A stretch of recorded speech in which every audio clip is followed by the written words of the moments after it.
How are you all? I hope you all fine. So today we are going to start chapter 2 from civics. Okay? Chapter 2 from civics. Okay? So the topic of this lesson is understanding secularism. Understanding secularism. So we have seen about what is secularism in the last chapter. Yes? So secularism means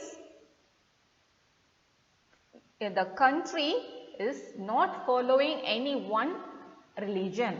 Okay, country does not follow any one religion or does not force any person to follow any one religion. Okay, like we are, all individuals have the right to follow any religion. Okay, so we'll start this lesson. First, we are going to see about what is secularism. In the last unit itself, we have seen just introduction, what is secularism. So, India adopted a strategy of separating the power of religion and the power of the state. Okay. So, state means you don't think like a Tamil Nadu state. In this chapter, whenever state comes, it refers India, our total country. Okay, dear children. So, India adopted a strategy of separating the power of religion. Any religion power does not influence the religion and does not influence the power of the state.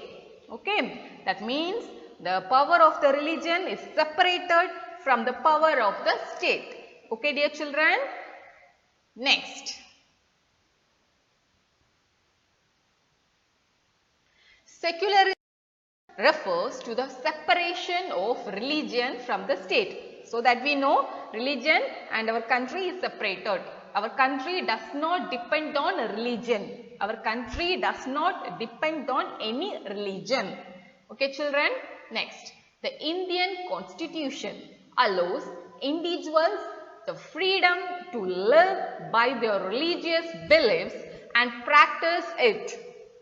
Okay, so our Indian Constitution, we have some set of rules in our Indian Constitution, right? That allows all individuals, all people to have the freedom to follow any religion or any religious belief and do any religious practices. Okay, dear children, it does not any people to follow any religion. It does not force any people to follow any religion. Okay, all have the freedom to follow any religion as their wish. Okay, dear children, you can follow any religion as your wish. Okay, Christianity, Hinduism, Jainism, Sikhism, as your wish, you can follow any religion in this India. Okay. Next, why it is important to separate religion from the state? Why it is important? Why it is important to separate religion from the state? So, we are going to see some reasons.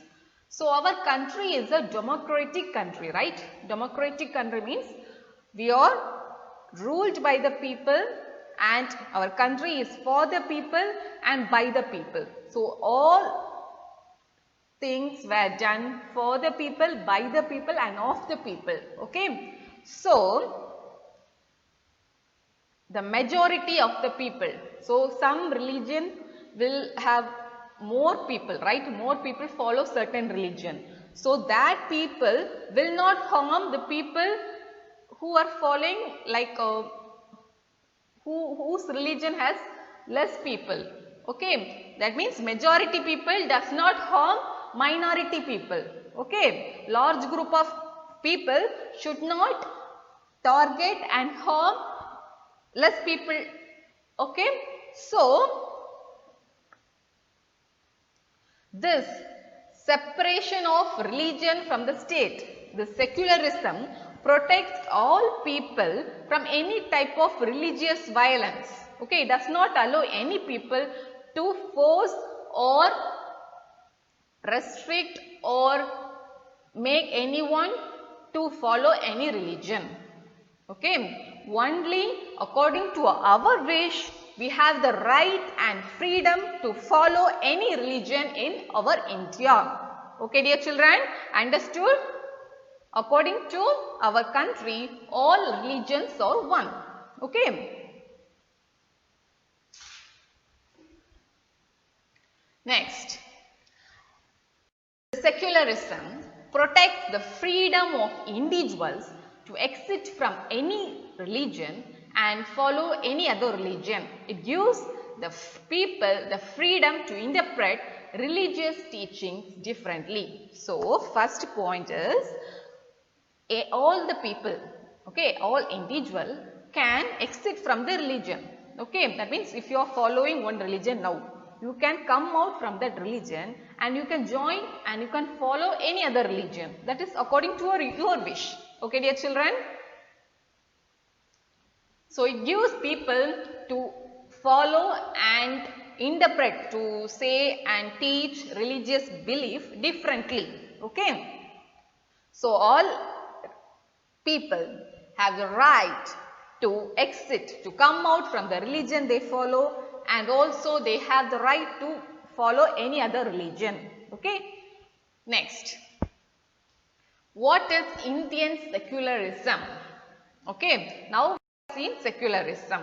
Okay, now we are going to see about what is Indian secularism.